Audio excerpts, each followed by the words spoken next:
So we learned before that Imba defines some of its own custom CSS properties, but Imba also defines some of its own CSS values for things like colors, font sizes, and other stuff.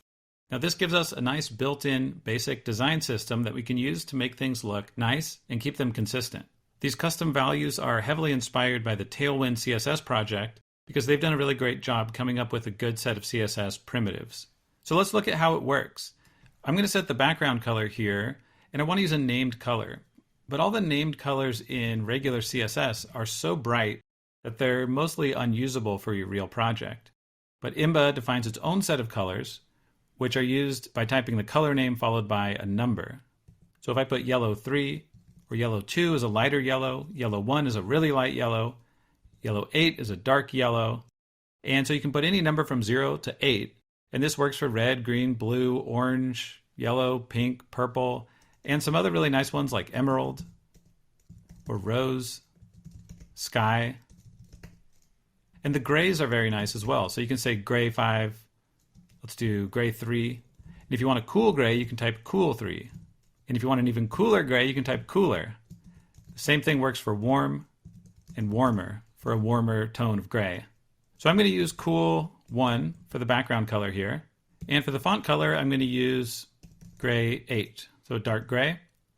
So in addition to colors, there's also built-in font sizes. And you can use extra small, small, medium, large, extra large. And so for medium, you can type MD, large is LG, and I'm going to use small, which is SM. All right, let's work on some of the styles here in habit group.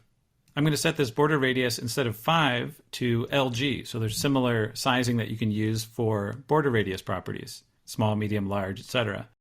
And this is going to be a lot easier to keep consistent. If I want to use this same border radius somewhere else, I don't have to remember that I used 5 to mean a sort of big radius. I can just type LG, and it's going to be much easier to keep things consistent. Okay, I'm going to go on a new line here so I have some more space. And I'm going to lay this out using Flexbox. So I'll do display flex, gap 10 pixels, justified content center. Okay, and don't worry, we're going to clean this up so it looks nice. But let me first add a shadow here. I'm actually going to remove the border from this, and instead I'm going to use a shadow. Imba has a shorthand for the box shadow property, which is just shadow. And you can actually use a value like large, small, medium here to quickly get a shadow. But I want a little bit more control. So I'm going to say Y offset 0, X offset 5, blur 15. And if I put black as the color here, it's way too dark of a black. But if I do something like gray 5, it's not going to blend nicely with the background because this is a fully opaque gray. It doesn't blend into the background. It looks like it's blending into the background because the background is gray.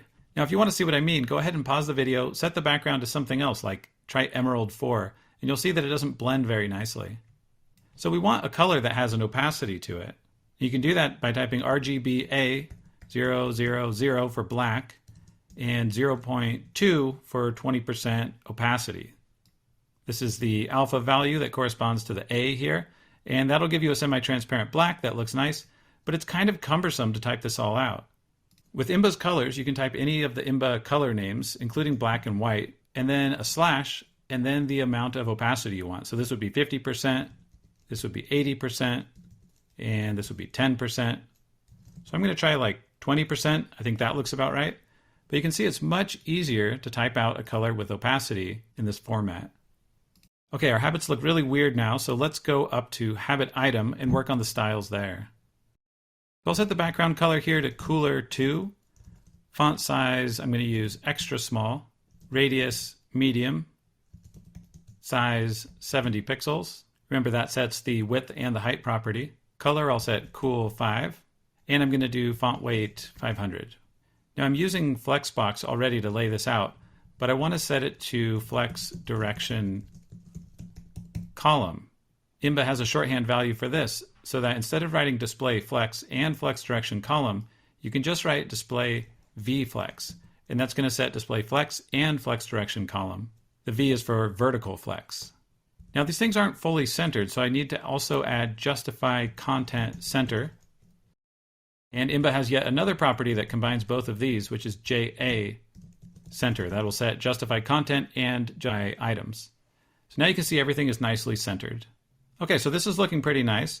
I'm going to remove one of the items here from our list of habits just to make sure that there's plenty of room to display everything here, because you may have a very small browser window. But I hope you see how powerful Imba's built-in CSS values are. Of course, you can find them all at imba.io, and I find that this helps me, especially when I'm getting started, to choose values that look nice and keep them consistent. And as your project grows, if you want to, you can customize these values so you're not stuck with the same default values that every other Imba project has. But I find that these values are so sensible that a lot of the time I don't really feel the need to customize them.